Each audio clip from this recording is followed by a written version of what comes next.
வணக்கம். டிஎன்பிஎஸ்சியில் Tamil syllabus wise பகுதி ஆல இன்றைக்கி பார்க்க போகிற topic Elathi new book plus old book combine பண்ணி உங்களுக்கு ஒரு நோட்ஸாக கொடுத்துருக்கோம். ஏலாதியை இயற்றியவர் கனிமேதாவியார்.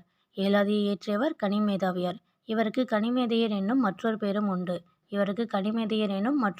உண்டு. இவர் சமண சமயத்தை சார்ந்தவர்.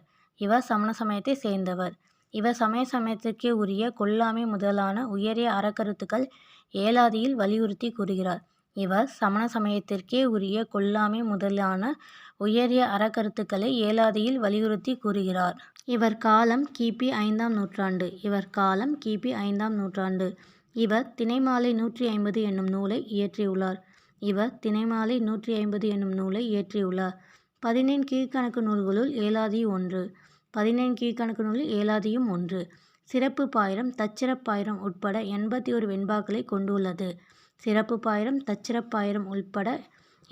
வெண்பாக்களை கொண்டுள்ளது.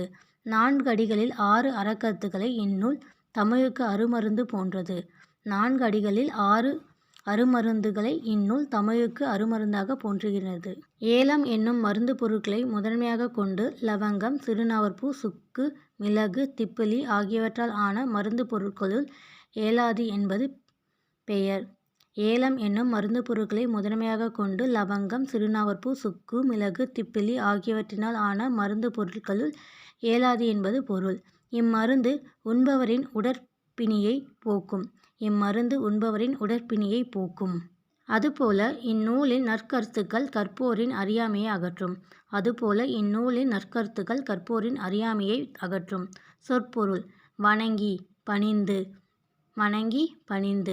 மாண்டார் மாண்புடைய சான்றோர். நுணங்கிய நூல் நுண்ணறிவு நூல்கள். நோக்கி ஆராய்ந்து.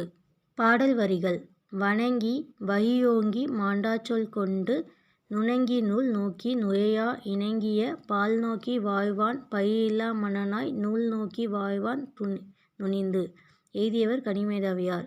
இலக்கணக் குறிப்பு: நூல் நோக்கி. 2ஆம் வேற்றுமை தொகை. நோக்கி என்பது நோக்கு + நோக்கு என்பது பகுதி. வினையெச்ச விகுதி. வாய்வான் வாய் + இவ்வு + ஆண். வாய்னா பகுதி, இவ்வுனா எதிர்கால இடைநிலை, ஆண்னா ஆண்பால் வினைமுற்று விகுதி. நுனித்து என்பது நுனி + இத்து + ஊ. நுனினா பகுதி, இத்துனா சந்தி, இத்துனா இறந்தகால இடைநிலை, ஊனா வினையெச்ச விகுதி. பிரித்தெழுதுக: வழியொழுகி வழி + ஒழுகி.